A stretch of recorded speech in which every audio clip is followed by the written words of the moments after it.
Hello, Tyler here, and today we're going to be doing our quick run through for the Dark Eldar.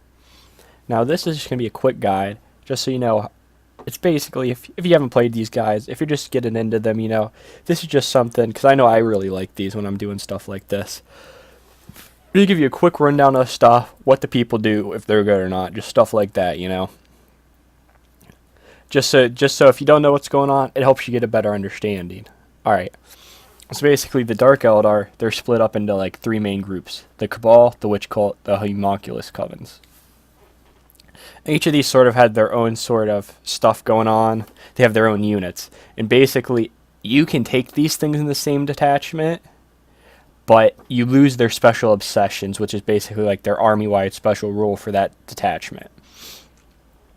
And later on, well, actually, I'm gonna go down to those right after this. Then we'll look over the units, but yeah, Cabal, they're like the organized crime sort of guys, where they have the ships, they have the guns.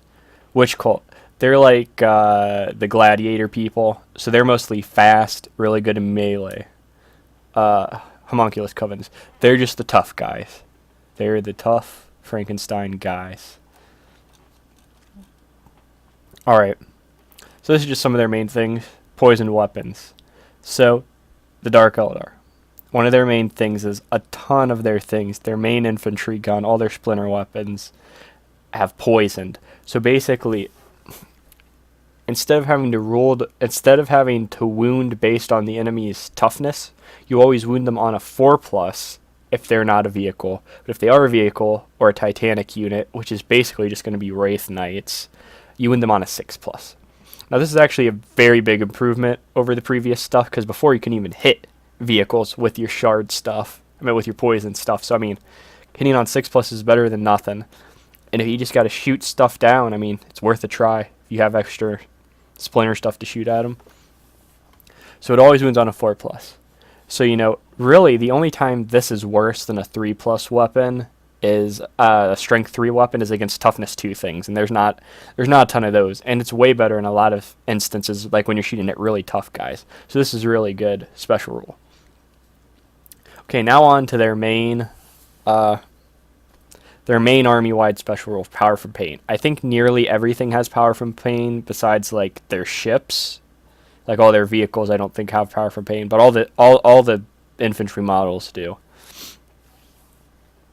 So basically what it is at the start of each turn, you get this bonus. At the start of each battle round, not turn, you get a certain bonus and it adds on. So the first one, I'm going to say, is the best one, because you get on turn 1 right away, you get it. Inured to Suffering. Roll a d6 each time a model would lose a wound. On a 6th, the model doesn't lose this wound. So this is really good. It's nothing amazing, but it just makes our guys a little bit more tanky, and they need that. Because a lot of the guys are just having... All our normal guys are running around with 5+ saves, and if we're lucky, 4+ saves on them. So this lets some of your more guys live, It just makes your guys slightly tankier. Round 2, reroll the dice when determining how far a unit with this bonus moves when it charges or advances. That's really good. This is only it's not as good with the Cabal stuff, because it doesn't want to be in melee as much, like the Archons sort of do, because you can make the Archons actually can beat stuff up. But the Warriors, they're just strength 3, so they're not going to be in one attack, so they're not going to be that amazing against Space Marines. But it's still a really good thing if you need to advance too. Flimsy Fury, add 1 to the hit rolls. So this sort of messes up a lot of the other stuff, because anything that would give +1 to hit... no, this is actually pretty good in certain instances, but still it's not... Well, it semi-invalidates other things, because like the drug that gives you +1 weapon skill, or like certain other things that would give your guys +1 weapon skill, this sort of makes them irrelevant, because all our dudes hit on 3+. So, except for maybe like the CRONOS. So everything's hitting on like a 3+ or better. So this just makes all the other stuff irrelevant. But 1 to the hit roll is way better than 1 to the than just +1 weapon skill, because this lets certain things trigger on 5+ instead of 6+. So that's why the +1 to hits are always really good. But that's just in the fight phase, not in the shooting phase. All right.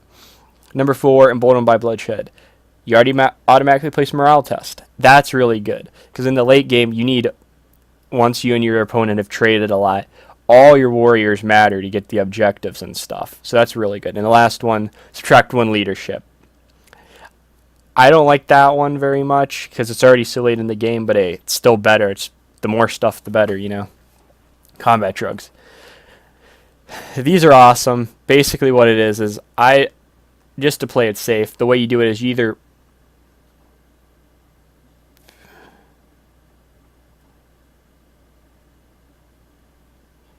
I'm just checking something out real quick, making sure what I'm about to say is right.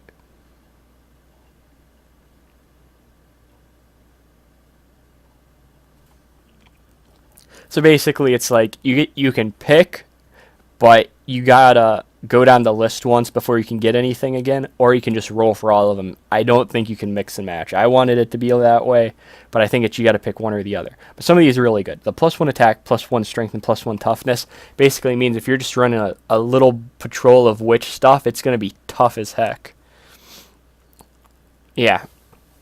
So these are all really good. Attacks is good, strength is good, toughness is good, movement is okay. Weapon skill sort of sucks because everything goes up to 2+ anyways, and then +2 leadership, which is probably the worst one, besides on like the Beastmaster guy. So now we're going to see these in a second. I'm just going to go through them and say if they're good or not. Really good, okay, but not really good, because it makes it so they can't run away. Meh, really good. I think it's the same thing as the Agonizer, but more expensive, so okay. I think that's okay. Don't know. That's okay. That's weird stuff right there. That's not their normal stuff. Not really good. Okay-ish, not really good. Alright. So I'm going to go down to their special rules real quick, just so you can see the different stuff. Okay, yeah. So basically what it says is the obsessions, you got to have a unit all of the same Cabal, Witch Cult, or Homunculus Coven, then you get that obsession for them.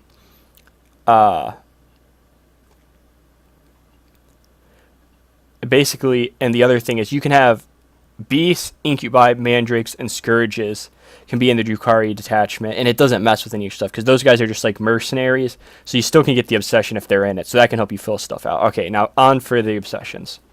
Cabal the Blackheart, Thirst for Power. Now some people really like this one, some people don't, just at this base thing it gives you, but no matter what, it's still the stratagems and the warlord trait and the relic it gives you are all amazing. So it's normally good to at least have one detachment of these dudes. Basically what it is the power from pain ability is treated as 1 higher, so you get all your stuff faster. So on turn 3, on turn 3, you're 2 turns of shooting, and then your guys aren't even hit by morale. It's pretty good, but the really amazing thing it does is power from pain goes on the vehicles. I mean, not power from pain, just the inured to suffering.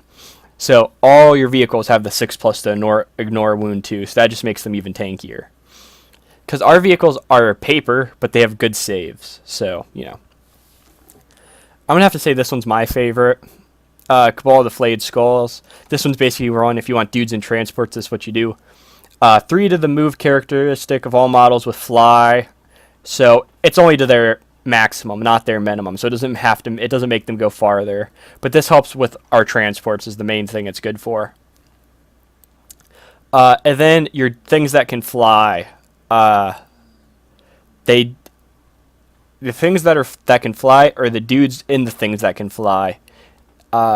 Whatever they shoot at doesn't get their saving throws for being in cover, and all of these guys get to reroll hit rolls of 1. But only with rapid fire weapons. So that's mostly just going to be the mostly just the Cabal guys in their just the Cable 8 warriors is all that really benefits, but it's still good because they can get the Splinter Cannon too. But that also affects venoms too, so that's really good if they have 2 splinter cannons. Cabal of the Poison Tongue. I'm gonna say this one's this one's okay, but I like the Flayed Skull more than this one. But what this one does is reroll wound rolls of 1 made for melee weapons or poisoned weapons used by models with the obsession. So this is going to be our guns, and it's anything in the fight phase with our Cavalate warriors. And the Archon gives a base modifier to the hit roll, not the wound roll. So in melee, a Archon's going to let you reroll 1s to hit, and you're going to be able to roll 1s to reroll 1s to wound from this. So that's always good. Rerolls are really good. For the purpose of this obsession, so it's just poison weapons. Cabal of the Obsidian Rose, Flamen Workmanship. I'm going to say this one's probably the worst one. It's just increase the range of all assault, rapid fire, and heavy weapons used by this obsession is increased by 6. So just makes your guns shoot longer. Some people really like it because it makes it so you can outrange people, but I don't like. I like shooting the people. I don't like being far away and shooting them. I like to get up close and shoot them. So I don't really like this one, but some people really like it. So I'm probably going to have to say my favorite order of them. It's probably going to have to go this one, this one, this one, this one. Alright, which cults? I'm going to say 2 of these are really good, and the third one's pretty good. So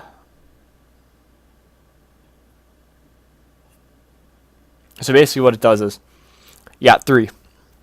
Call to Strife, which is, I think, the best one by far. You get to increase your attack's characteristic by 1 in a turn in which they charged or were charged. So the witches already got a bonus attack, so they're up to 3 base attacks normal, and this makes them go to 4. So this is just super awesome, because you just get the attacks and to be able to hit the stuff, Really good. Curse Blade. I forget exactly all what these guys have with the stratagems and stuff, but we'll go over that in a second. Call to Strife. Curse Blade, yeah. This lets you increase the strength characteristics of everybody by 1.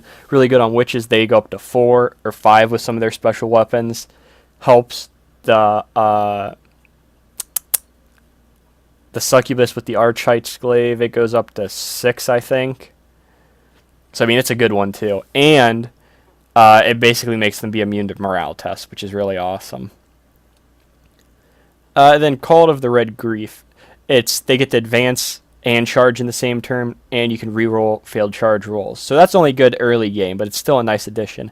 And advance and charge is really good, specifically with the Reaver check bikes. This is a really good one if you have Hellions or Reavers, because it just lets you make them move up really far, and they can try to turn 1 charge, and that's what it's good for. Homunculus Covens. I think these are definitely the weakest by 4. They definitely got the short end of the stick, but so here's what they are. So basically all the Homunculus stuff, instead of having a 5-up invulnerable save, they have a 4-up invulnerable save. And that's pretty crazy, because they're already tough units, they're hard to wound in the first place for normal guys. So having a 4-up invulnerable save is just going to make them tank stuff, especially heavy weapons and stuff like that. So pretty good. And they also have the best warlord ability out of the 3 of these. Dark Creed, subtract 1 for enemy leadership, maximum of -3.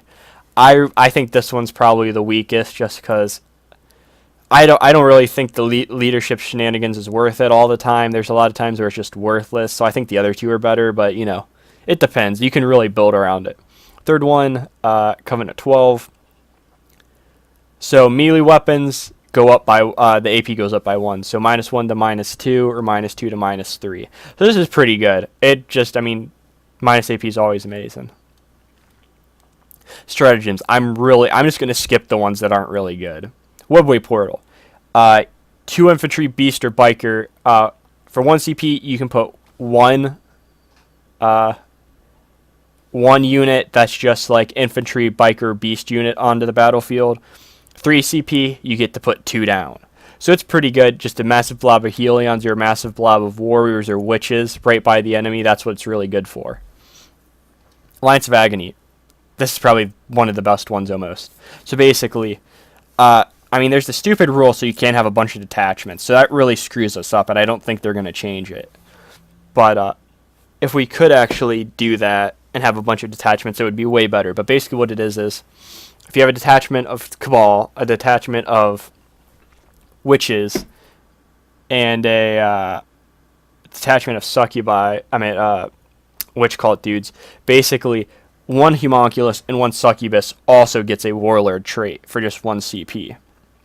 That's pretty darn good, but it's even crazier if you consider that the Prophets of Flesh Warlord trait for the Homunculus is that you just when you do that, you get D3 CP. So no matter what, you're going to break even, and this would be free then.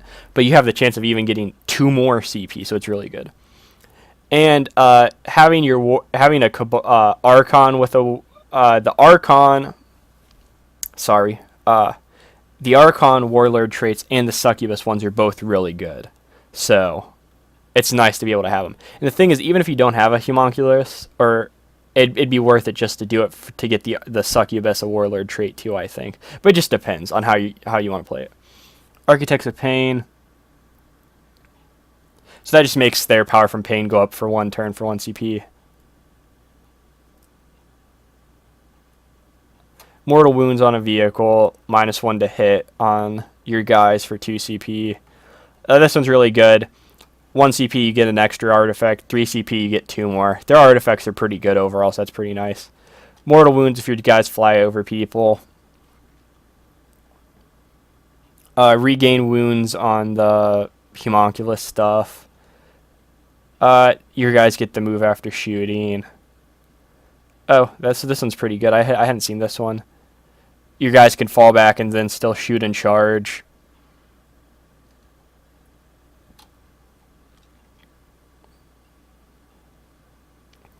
This one's pretty good. You get to double your combat drugs for a unit. There's a chance that you hurt yourself at the end, but pretty nice because it can get you, at most, like 20 more attacks from your witches. So, it's pretty good. And if you have to, you could use it on your Succubus, especially if she has certain artifacts, and it just gives her a ton of bonus stuff. Screaming Jets, this is our other way of deep strike, and it's really awesome. Basically, you can do it as many times as you want. Still, it's the normal deep strike stuff where you have to have half your power points on the table, half your units on the table. But vehicle with fly, you can deep strike it, and it can be a transport and have guys on it. And it just comes down anywhere more than 9 inches from any enemy models. And you can't use this with the webway portal, so it's one or the other, so that sort of sucks. But this one's really good just because you can keep your Ravagers away. So first turn they don't get shot at by stuff, or you can just use this to just make your dudes be way up on the enemy and just shoot them to pieces.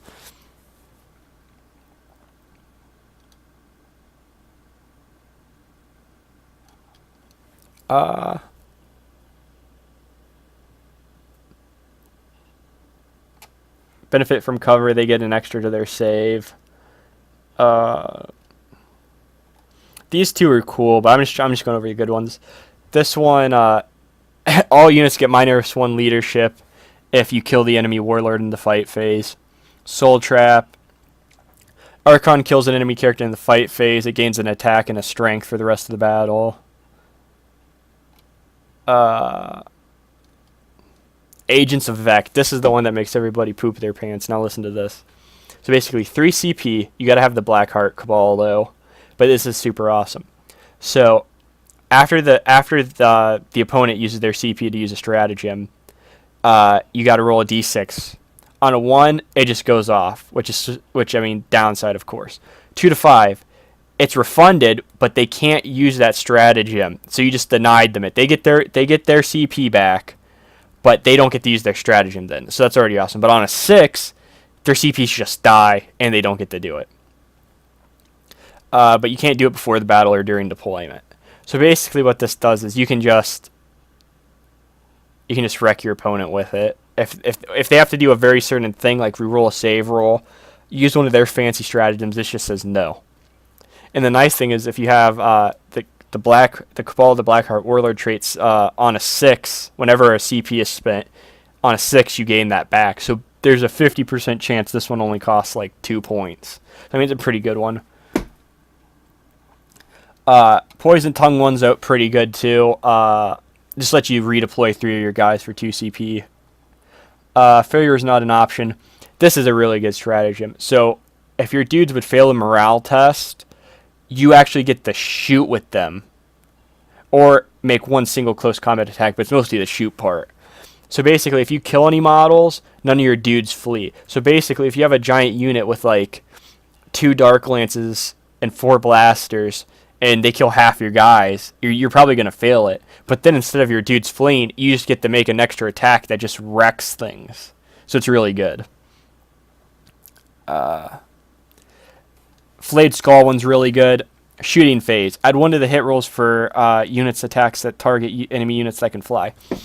So this is really good if you have Splinter Axe, because that means on a 5+ you get an extra hit. And in general, it's just nice because then a lot of things that have fly are just like jetpack guys too. That's something a lot of people don't consider, is a lot of things have fly that aren't just planes. So this is pretty useful in a lot of situations. Call to Strife 1, pretty darn good again. 3 CP, but if you kill a unit in the fight or shoot phase, you get to make another shoots or another fights. So it's pretty darn good there. Concealed Booby Traps. When someone charges you, roll a 4+. Roll a dice on a 4+. That unit suffers D3 mortal wounds. Pretty good, actually. I mean, for 1 CP, that's pretty good, because you can just get mortal wounds on things. Those are always nice. I don't really like this one at all, so I'm not even going to go over it.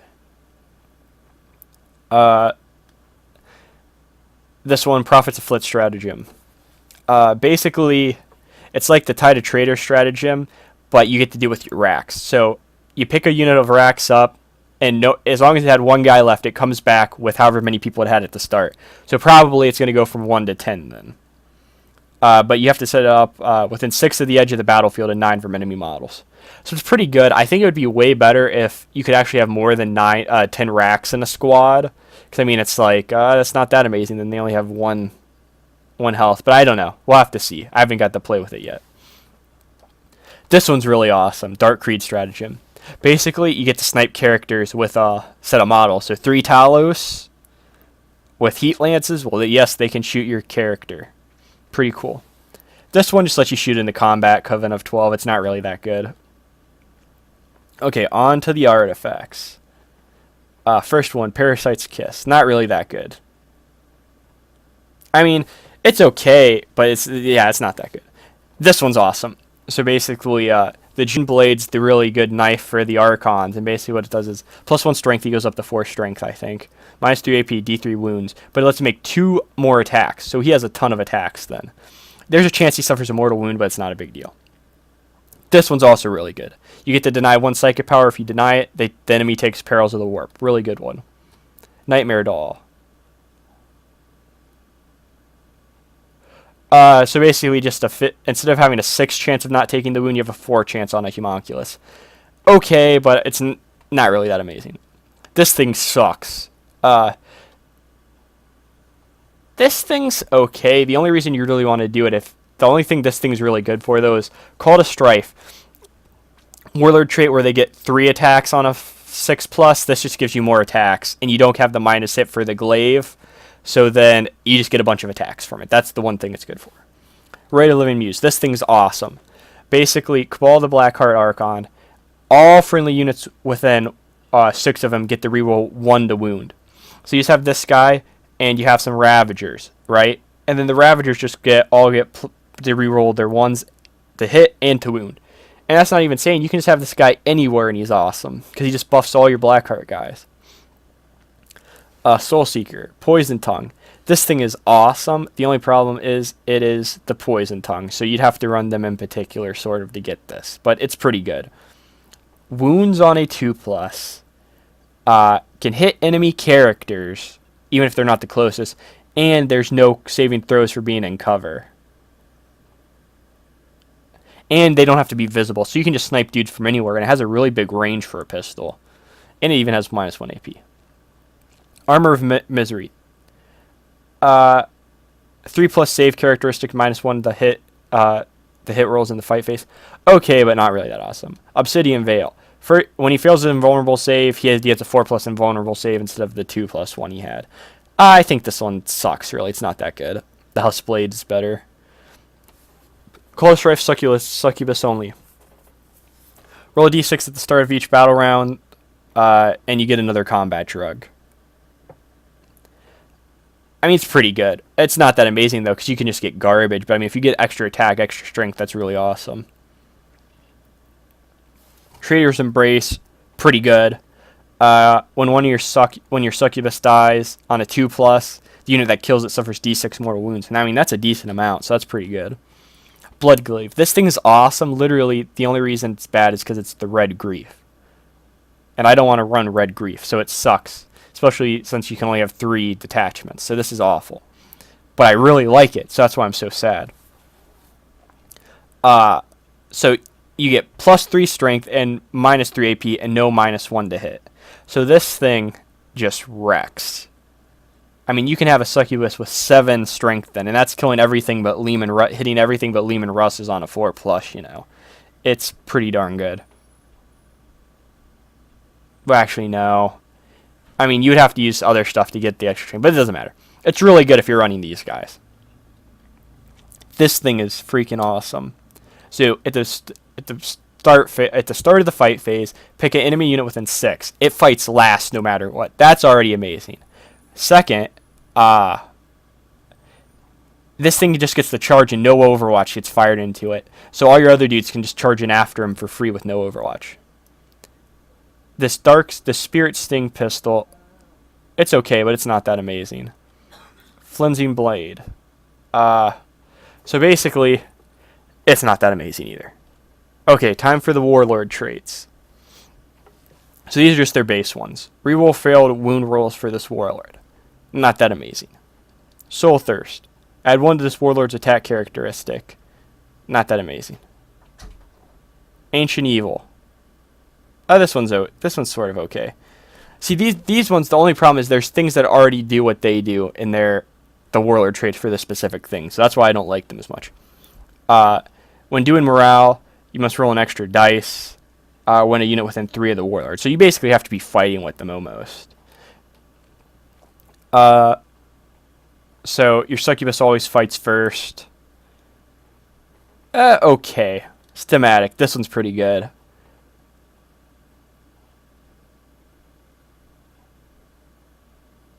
So you get to pick 2 different things. Or roll 2 dice. So that's pretty cool. This thing's pretty awesome. I like the one where you get more attacks more just because it's way easier to get more attacks, but this is still pretty crazy. For each 6+ the wound, you get a mortal wound. So you can get 1 or 2 mortal wounds per attack that way, so that's really good. So this one's pretty good. Let your guys heal themselves. Let your Homunculus heal himself. Add 1 to the wound rolls. I'm not sure how that interacts with anything. It might.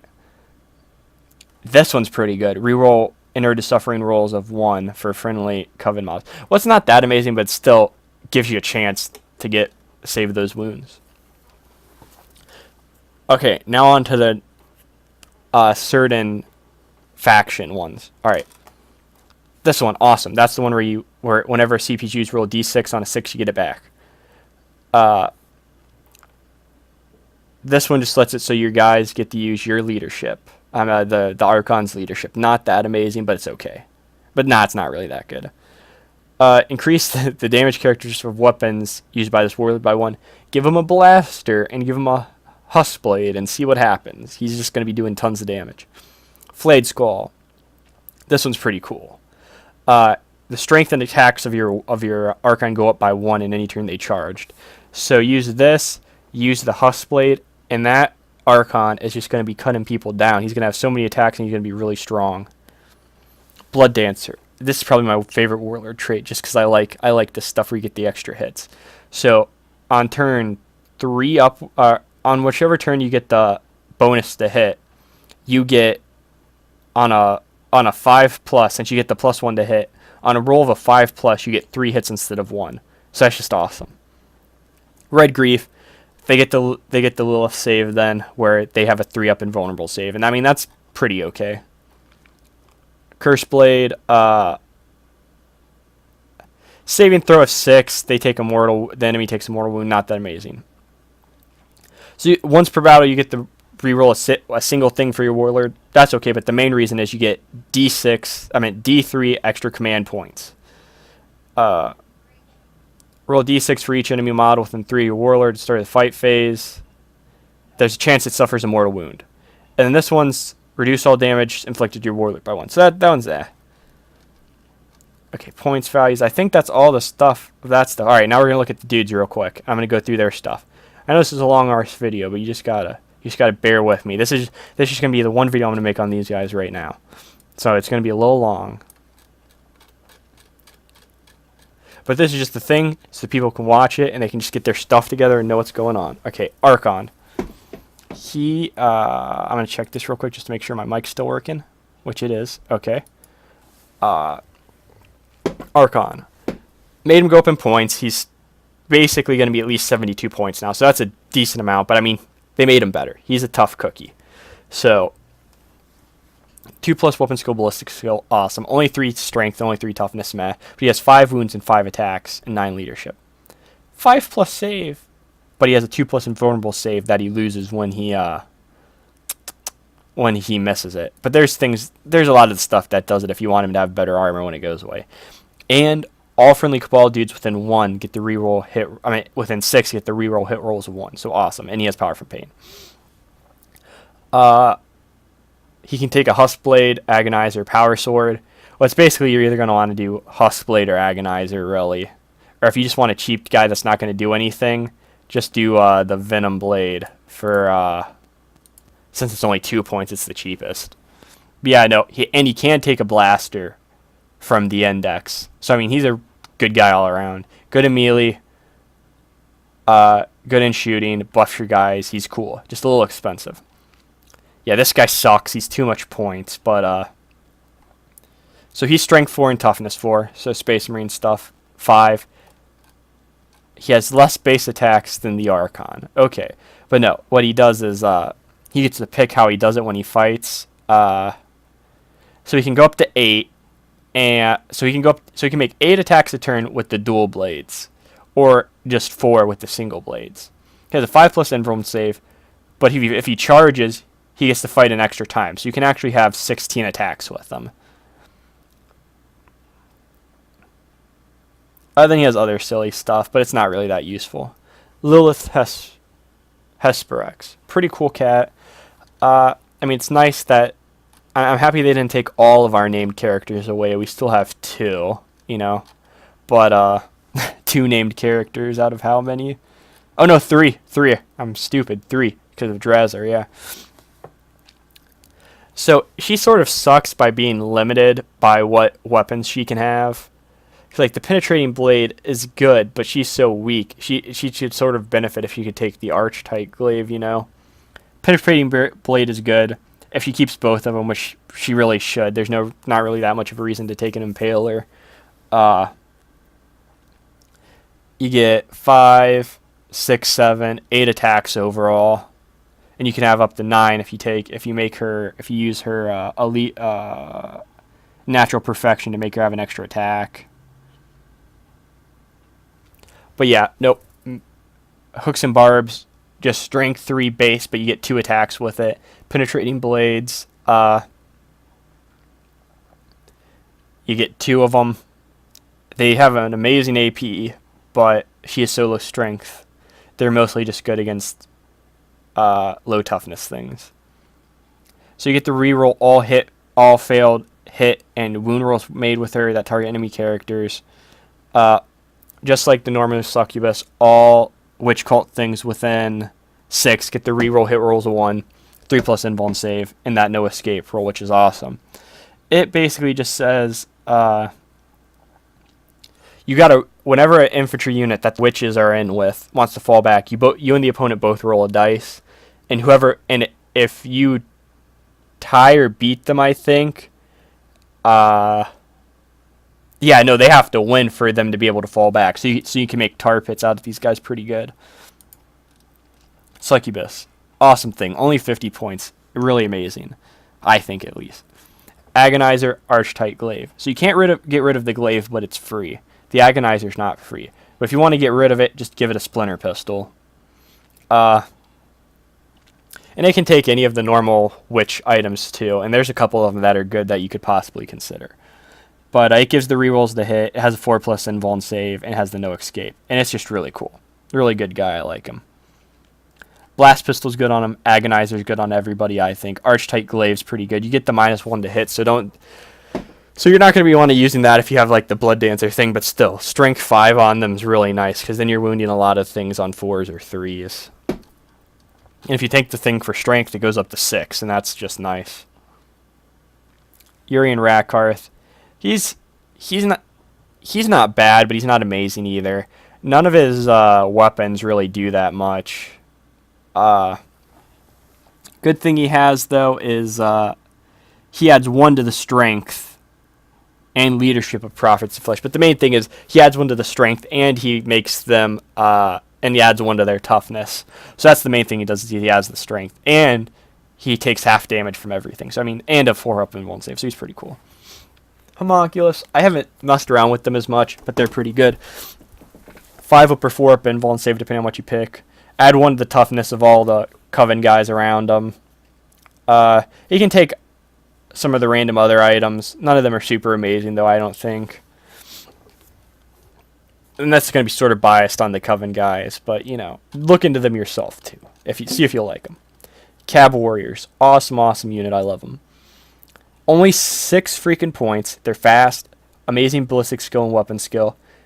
Bad strength. Bad toughness. Only 1 attack, which, I mean, it doesn't... All their other stuff makes up for it. They're only 6 points. Decent leadership. 5-up save, so not that bad. Only 2 power points, too, so they got way cheaper in that regard. Main thing is they got the Splinter Rifle. 24 range. Rapid fire 1.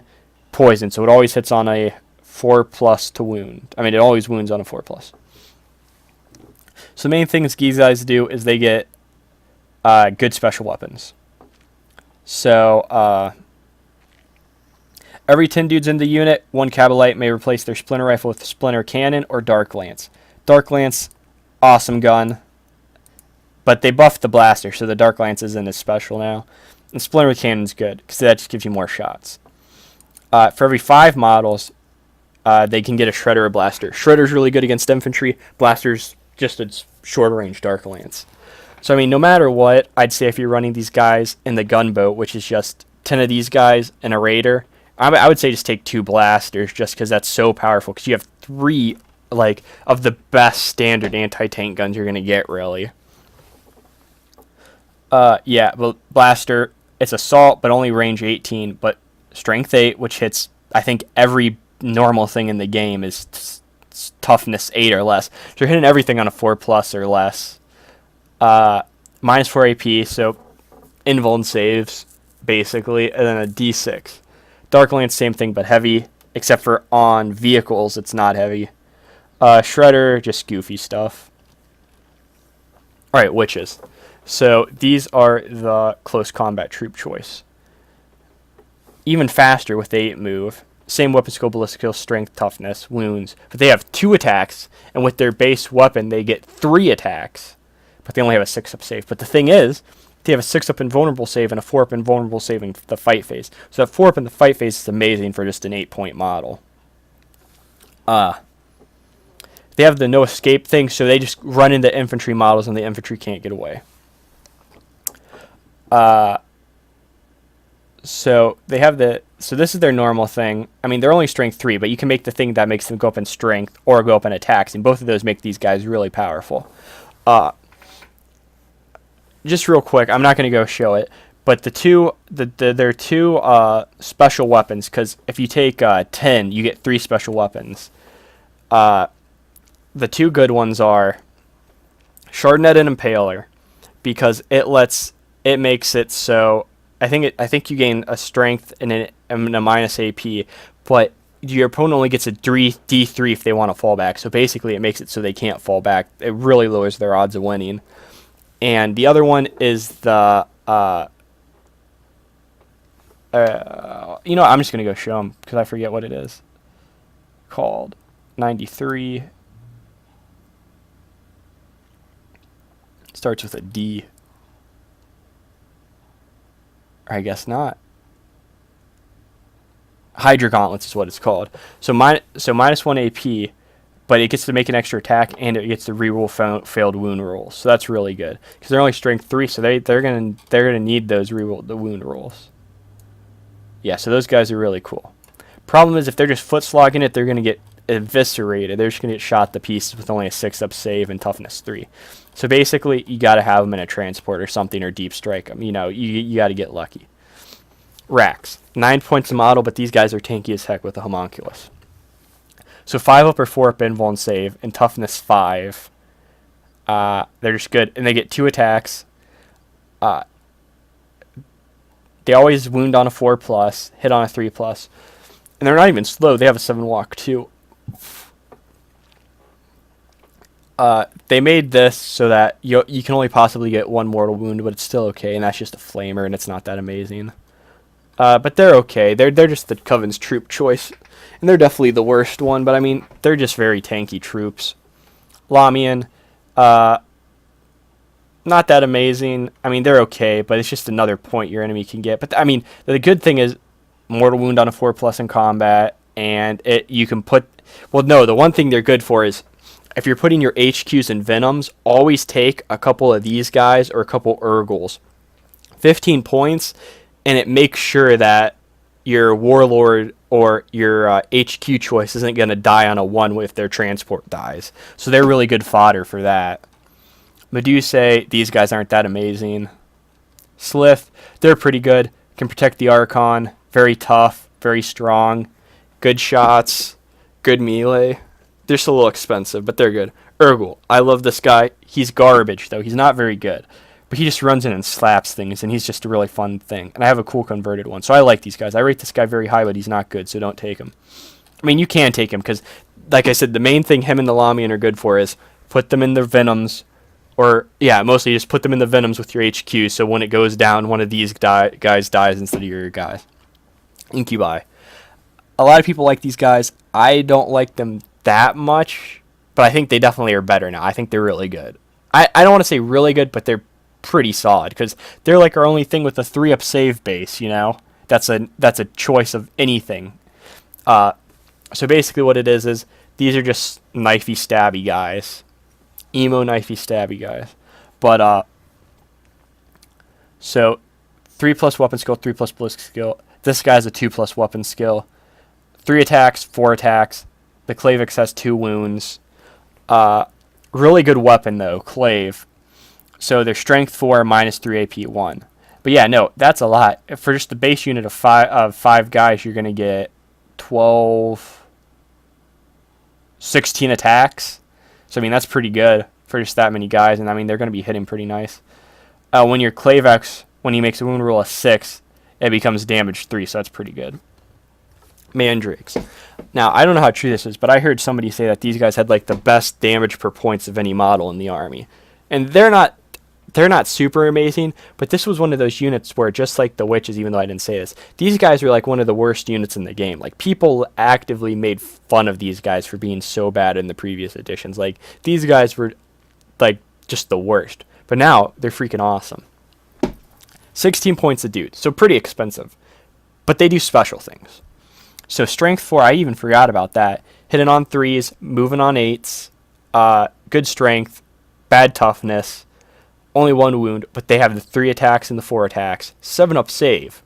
So not very many things have a 7-up save. But what they do is they get -1 to hit rolls against them and a 5-up invul and save. So that's going to make them a little tanky. So you don't even need these guys to be in cover. Not their old rules, you wanted them to be in cover. Nope. These guys just be white out in the open and hope they don't get eviscerated. Really good shooting attack. Strength 4, -1 AP. On a wound of a 6+, they take a mortal wound. So with the base 5 guys, That's 10 shots. So no matter what, you're probably going to get at least one mortal wound there. And their knife is strength 4 minus 1 AP too. So just really good stuff. They do benefit from power from pain, and they get the deep strike for free. So these guys are pretty cool. Like, you're not going to be taking a lot of them, but they're a unit that's actually worth taking now. Beastmaster. This guy just buffs your beast. That's what he does. Sort of expensive. I think he's like 20 or 30 points, but I mean, he's still pretty good. If you take beast, you basically just want to take this guy, and I think you actually have to now. But you get the reroll hit rolls of 1 for beasts, and they get to use this guy's leadership.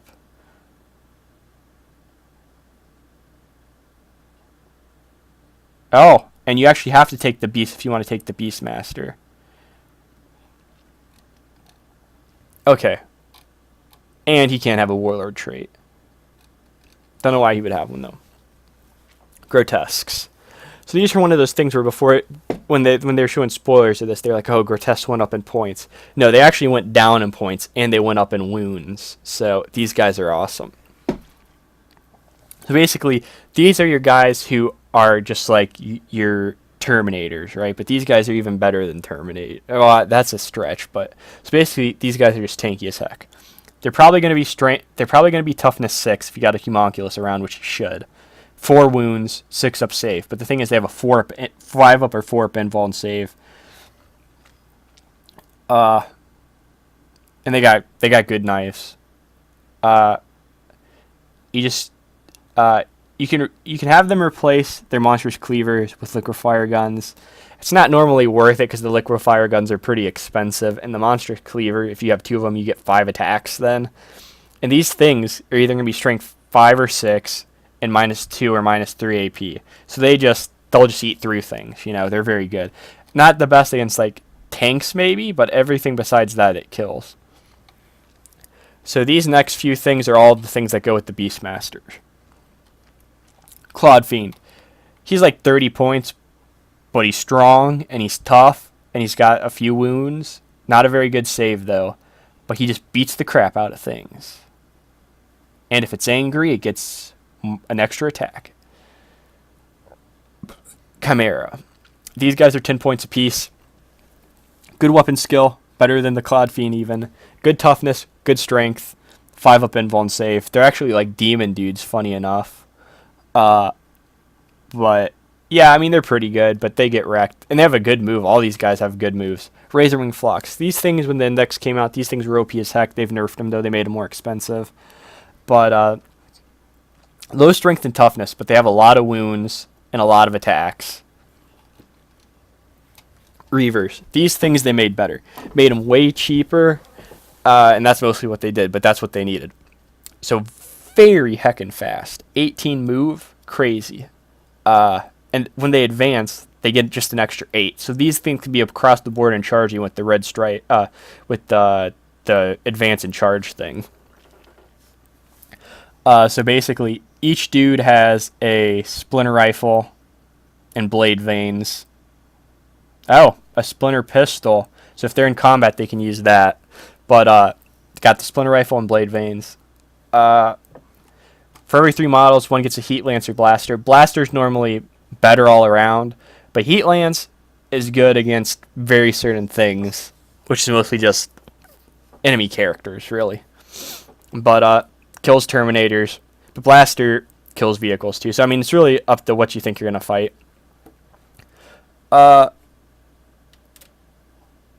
Cluster Triclops, not worth it. Grav Talons is better. You charge on a 4+, then they suffer a mortal wound. So these guys are just your bite guys. Super fast, sort of tanky for our army. You can get them up to toughness 5, 2 wounds, and they're just cool cats. Hellions. Now these guys are like the most glass cannon out of any of the things. They get 2 splinter shots with their splinter pods. And they have Hellglaives, and Hellglaives are pretty cool. Because they're strength 4 then, and they do 2 damage, no AP. And these guys have 2 attacks. So they can eat Primaris Marines. And you can have a big army of them. And they can fall back and charge in the same turn, which is really nice. Oh, and they have fly, so they can fall back and shoot and then charge. So I don't really like these guys that much, but they definitely have their use. Scourges. Now, they made Scourges slightly cheaper in the Codex from the Index. But I think really with just the change of the edition, Scourges are one of the units that I think drop the most in power, just merely from the fact that a lot of other things got boosted where they really just about stayed the same, because there's so many, because our base guys are so good at taking special weapons. Scourge are not that amazing anymore, because that was their really cool thing they could do, is take a bunch. But they're still good. They're not bad by any means. They're still really cool. Now at base you get 5, you can get up to 10, and 4 get special weapons. Splinter Cannon, Dark Lance, Heat Lance, Shredder, Haywire Blaster. These are the only guys that get Haywire Blasters or a normal blaster. 6 up Invuln Save, Deep Strike ability. Yeah, I mean, Haywire Blasters are really good. I think they're 20 points apiece if they have a Haywire Blaster. D3 shots, and on a 4-up, the vehicle suffers a mortal wound. So this is good against the super tanky vehicles. It's just picking wounds off them. And on a wound roll 6+, they gain D3 mortal wounds. So, I mean, that's good. Dark Lances aren't that good because if they come in, then they are only hitting on 4s. But I mean, these guys are versatile. They're just a little weak because easy to kill. But I mean, they bring in the firepower. Talos. So these are our big tanky guys. So strength 6, toughness 6, 7 wounds, 5 attacks, 3 up save. So normally they have 2 splinter cannons, 2 macro scalpels. They can replace 1 macro scalpel with an Inker ejector, twin liquefier gun. May replace 1 with one of its macro scalpels with chain flails or a Talos gauntlet.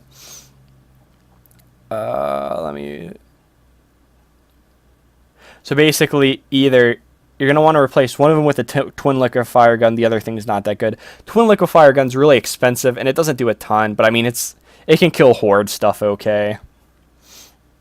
Chain fills is really good against the horde stuff, though, because it lets this thing have 10 attacks. And if you have the thing, it could even have -1 AP on them, so that's pretty good. And it can replace its twin splinter cannons with a stinger pod, 2 heat lances, or 2 haywire blasters. 2 haywire blasters is pretty good, lets you kill the tanks. Heat lances are sort of weird, so I wouldn't really take them. What does a stinger pod do again? Oh, 2d6, strength 5. Oh, that's a weird thing. So I'd say probably take like the 2 splinter cannons, splinter pod, or 2 haywire blasters. 5 up or 4 up invuln save, and they explode power from pain. These guys are cool. CRONOS went down in points. It's nothing amazing, but it's just sort of a buffy unit. That's a little silly. This gun's pretty good. It automatically hits. Has a chance to do extra damage, good AP, but it's only strength 3. This thing doesn't automatically hit. It sort of sucks. Its melee attack's okay. I mean, it's strength 5, 4+ weapon skill. The main thing it has is it can take the Spirit Probe. Basically, you get to reroll wound rolls of 1 for Drukhari in the fight phase if they're within 6 of it, so it buffs a lot of your things. Because it's all Drukhari, not even just the Coven stuff. And then if it... and then you pick a Drukhari unit if it does a damage in the fight phase, and it can heal a guy. Ravager. These things are heckin' awesome now. They're down to 80 points. Disintegrator cannons went down like by 15 points. So disintegrator cannons are awesome now.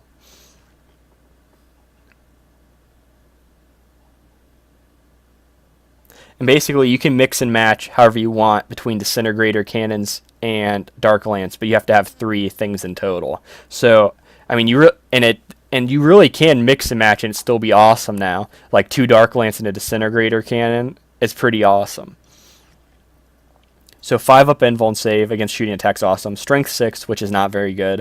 I mean, toughness 6, which is not very good, and 10 wounds. And he has the profile that goes down as he takes damage. But he's only at max, he's only 140 points. And he's a tank that has heavy weapons, and I mean, he's good, you know. And if you have the Archon with the relic that gives +1 to wounds, make these things Blackheart, and you're just re-rolling your ones on them. Raider, awesome transport. I love this thing. It went down like 35 points. It's only 65 points base, so it's only 80 or 85 points now, which is awesome. So it either has a Dark Lance or a Disintegrator Cannon on the front. Both of those are awesome. But the main thing is you get to put 10 dudes in it, and the people can still shoot out, which is awesome. It has the 5+ invulnerable save, the deteriorating profile. But yeah, no, the main thing is this thing transports your dudes, and it can put out a little bit of shots itself. A nice thing you can do is charge this in to eat up Overwatch before your squishier units charge in. And it can be any of the 3, so you can give them any of the special things from any of those. Venom. I've never played a game with a Venom, but that's just because I don't have any. I have like 8 Raiders and no Venoms, but these things are awesome. Super cheap at like 55 points, I think. No, I think the cheapest is 65 points because you have to have at least 1 Splinter Cannon. Same thing. Open top. Your dudes can shoot out of them. -1 to hit these guys. 4 up save, 5 up invul and save.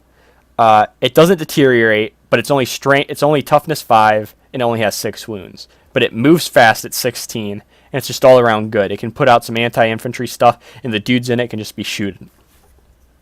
A good thing to know is that since it has rapid-fire weapons, it benefits from the flayed skull thing, so that makes these guys better too. Razor Wing Jetfire Fighter. Don't have any of these myself, but I really like them. They're good. I'm gonna have to get some eventually. So this is one of our 2 planes. 6 strength, 6 toughness. I mean, well, the strength doesn't matter. The toughness sort of matters because, you know, things are going to be hitting you that are strength 8 and they're wounding on 3s. But 10 wounds, so sort of the same track as the Ravager. 4 up save. Good ballistic skill. Deteriorates, though. Now, it has 2 Disintegrator Cannons that it can replace with 2 Dark Lances, and a twin Splinter Rifle that it can replace with a Splinter Cannon.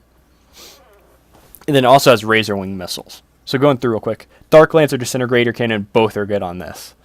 Razor Wing Missiles, awesome item. Monoscythe Missiles are okay against like Primaris Marines, but they have no AP. Shadowfield Missiles. Reroll failed wound rolls. So that's sort of like if you're shooting at tanks, you're going to want to use that one. Necrotoxin Missiles. Hits everything on a 2+ except for vehicles, and you get somewhere between 3 and 9 shots with it, so really awesome. Supersonic, so it does the weird movement stuff. 5 up invul and save like all the other stuff. Hard to hit, so subtract 1s to hit against it. Airborne, so it's the weird stuff with the fly. Yeah, and it can only be Witch, Cabal, or Witch Cult. Void Raven Bomber, not really as good as the Razor Wing, but it's still okay. It can have 2 Void Lances or 2 Dark Scythes.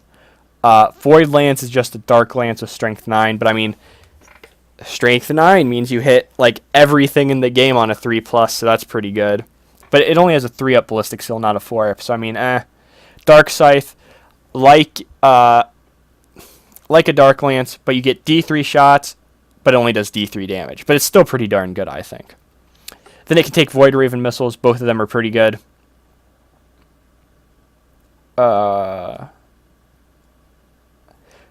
Oh, it has hard to hit too, 5 up invul and save. Awesome thing it does though is Void Mine once per battle. It can drop a bomb. On one unit it moved over in the movement phase. You get to pick 1 unit. You get 3d6 if it's a vehicle or monster, or 1d6 for every model in the unit, up to 10d6.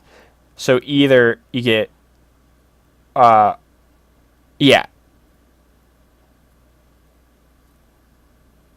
Yeah.